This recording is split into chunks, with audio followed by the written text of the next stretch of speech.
Welcome back to part 2 of the Design and Technology Association's Inspired by Industries accessible Scalextric Controller.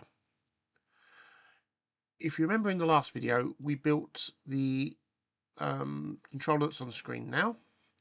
And what we're going to do today is look at adding a button and making them so when you 3D print these, if you choose to, the buttons, etc. can move inside the model.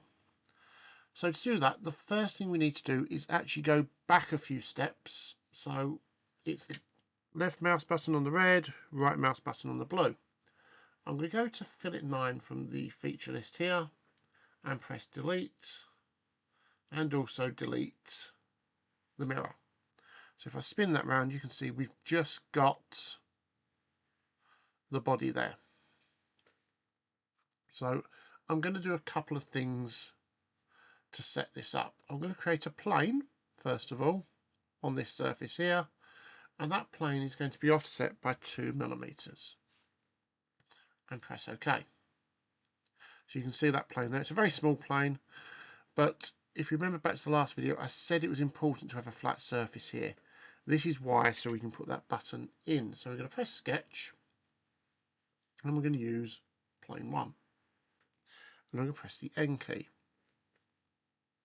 We have to press it a couple of times. I need to press it again actually to get the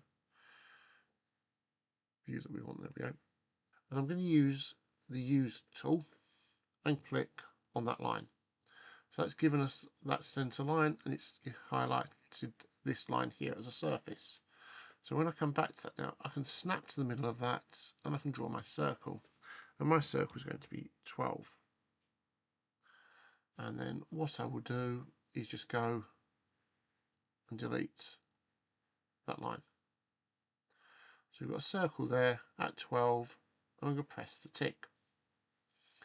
We're then going to click on Extrude, Sketch 4. I want to flip the direction, and I want to press Remove. So we've created a cutout. Now what I'm going to do before I go any further is just fillet this edge 1mm. We're now going to use the same sketch. So this is a benefit of Onshape. I don't need to draw that circle again. I've already got it. So I'm going to extrude it this time up, say 5mm. Let's see where that sits. So you can see it's just sitting above the surface there. And I'm going to change it to a new part. So it comes in as a new part, and we'll press the tick. So you can see it's different colour. I can then click fillet and fillet that top surface. We'll leave it at 1mm as well.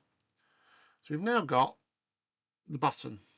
Now at the moment the button's going to fall out.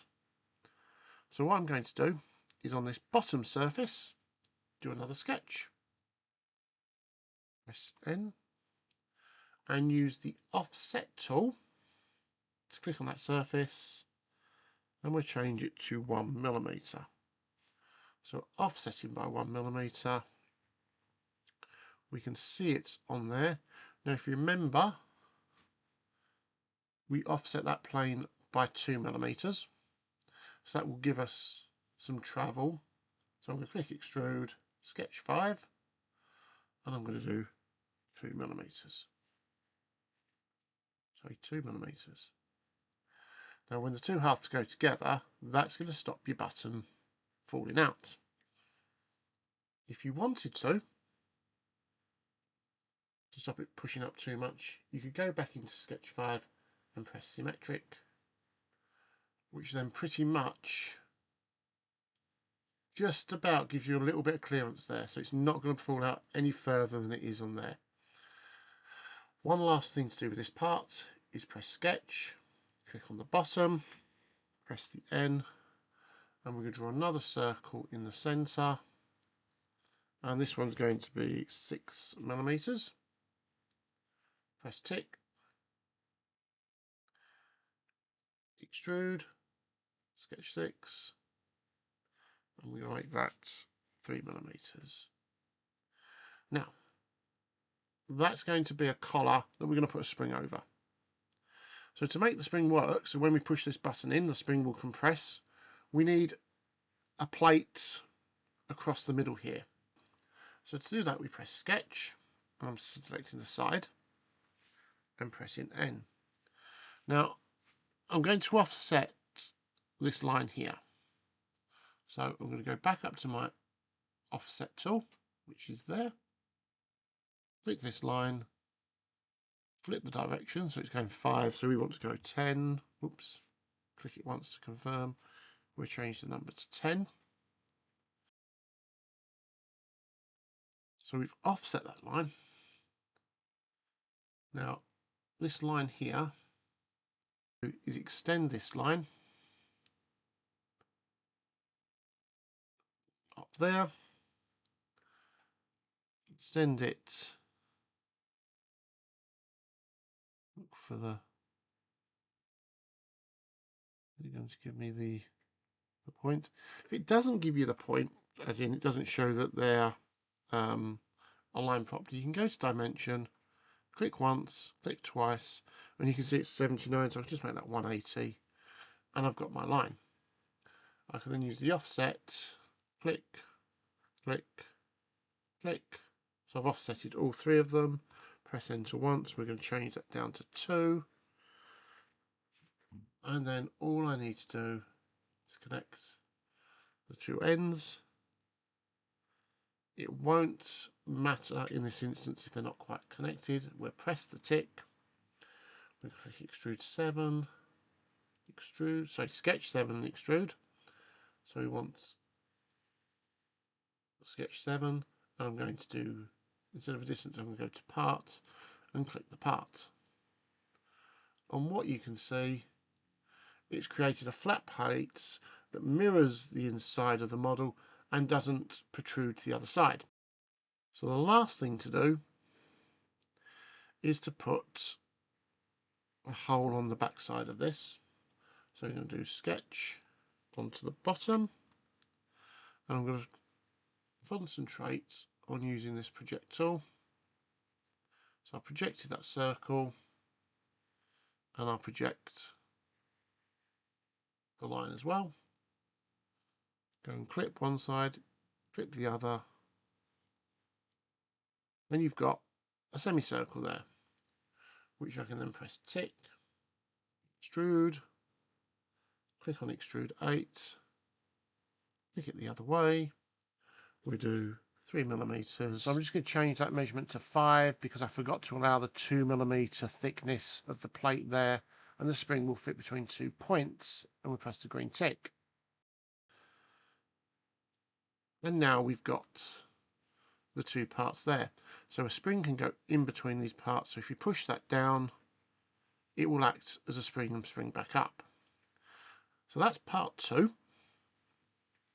We are going to do a few little other things on this just before we go any further. Part 3, we'll add the trigger. Okay, when we work in school to join these 3D prints together, we found using metal dowel pins quite useful. It allows the parts to slot together quite easy. It's easier than doing 3D printed pins. So to do that, all we do is press sketch on this surface here, and we use for something like this, we'd use a 3mm pin. We'd also use a reamer to drill out that hole afterwards, just so you get a perfect fit. So all I need to do is start drawing some circles that are 3mm. So I put one there, one here. We want them close to the edge, but not really touching. So we want a gap is perfect. 3mm, 3mm, 3mm, and we'll do one down in this bottom corner. 3mm. So they're all at 3mm. Now the trick is just to now click around and make sure your second circle, I'll try and do them all at 7 just to be, goes and touches some of the existing structure that we've got there. So they're intersecting into the sides that we've already got. That will just add some structure and support. So we press the tick. I'll zoom it round so you can see. So extrude, sketch 9. Instead of blind, I'm going to do to part and click on that part there. And they will all come together like that. So you can pop pins in there. We might want to add another one down here. That's not a problem. We can just go back into sketch 8, so sketch 9, press N. I'll do my, just looking for somewhere to draw it down there. So circle, about here. We go to 3. And then we're going to go to 7. And just press the tick. Now it should automatic update just like that. Now the reason I like to connect these parts to the side is if you just have a pin, there's always a chance it will just snap off. So they become part of the model this way. You can go and fillet them if you wish to. It's not essential. And then what I will just do, just to finish this off so we can look at the finished model and we can add a bit of colour to it, I will then go and take part 1, click on mirror. There it is. The mirror plane is that one there, and press the tick. So we can see our button on the back there, and what I'm going to do is go down to the appearance panel, part 2. I'm going to change the colour to red and press the tick. So we've now got the button on the back there. We zoom this into isometric. We turn it around so you can see the side button there. I'll remove my planes and we'll keep that as part 2 of this video. Thanks again for watching. I've been the Onteacher.